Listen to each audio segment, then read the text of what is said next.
ఒకరు కాదు, ఇద్దరు కాదు, 40 మంది అతన్ని అంతగా నిలదీశారు.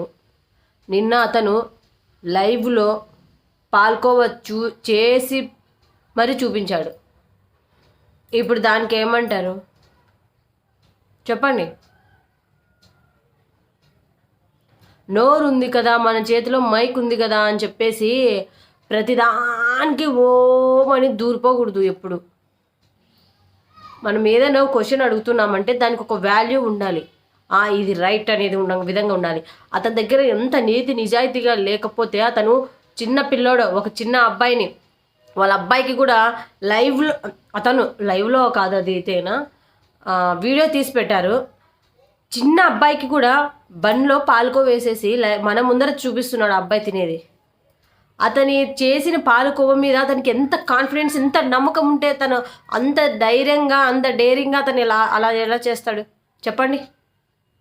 అతని దగ్గర నిజాయితీ ఉంది కాబట్టే కదా అతను ఆ విధంగా చిన్న పిల్లలకు కూడా తినిపిస్తున్నాడు. వాళ్ళ ఇంట్లో పిల్లలకే, బయట వాళ్ళకి ఎవ్వరికి కాదు, వాళ్ళ అబ్బాయికి పెట్టినాడు.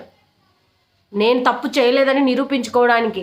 వాళ్ళ అమ్మగారు బాధపడుతున్నారు. అతని ఇంటి చుట్టుపక్కల వాళ్ళంతా అతనికి ఏ తప్పు చేయలేదు, ఎన్నో ఏళ్ళ నుంచి మాకు అతను తెలుసు అనేసి అతను సపోర్ట్ చేస్తున్నారు.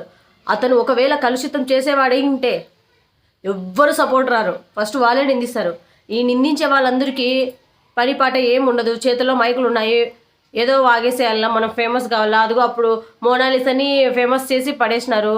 అలాగా ఇప్పుడు మనం కూడా ఏదో ఇక్కడ జాతర జరుగుతుంది, మంచిగా ఫేమస్ అయిపోవచ్చు, ఈ వీడియో ట్రెండ్ అయిపోతే, వైరల్ అయిపోతే అని చెప్పేసి ఊరికే బాగేసి ఇది చేయాలని చూసినారు. కానీ అదంతా బొక్క బోర్ల పడినట్లు తుస్సు అయిపోయింది. దయచేసి ఇట్లాంటి వాళ్ళని ఎంకరేజ్ చేయకండి.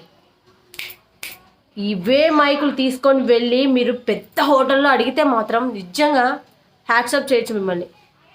అదేంటండి 10 రూపాయలకి వచ్చే బండి మీద మీకు ఎందుకు అంత వాల్యూ లేనట్టు మీకు అనిపిస్తుంది? నాకు తెలియట్లేదు. అతను కలుషితం లేకోకుండా నీతి నిజాయితీగానే కదా చేసి పెట్టాడు. ఇదే బన్ను, సేమ్ పాలకోవ బన్ను రెస్టారెంట్లకు కానీ బేకరీ దగ్గరికి కానీ అక్కడికి వెళ్ళి తీసుకొని తినండి. ఎంత కాస్ట్ ఉంటుందండి? 100 రూపీస్ ఉంటుంది. అతను మీ ముందర ఏమైనా చేసి చూపిస్తాడా? లేదు కదా. కానీ వేలు నాక్కుంటూ మరీ తింటారు. సూపర్ టేస్ట్ అని చెప్పేసి రివ్యూలు కూడా ఇచ్చుకుంటూ ఉంటారు. రెస్టారెంట్లు అయితే కన్నా ఆ పేర్లు పెడితేనే అవేమో పెద్ద ఫేమస్. ఇట్లా రోడ్డు పక్కన అమ్ముకునే వాళ్ళకైతే వాల్యూ లేదు. ఏం మనుషులరా మీరు అన్నా?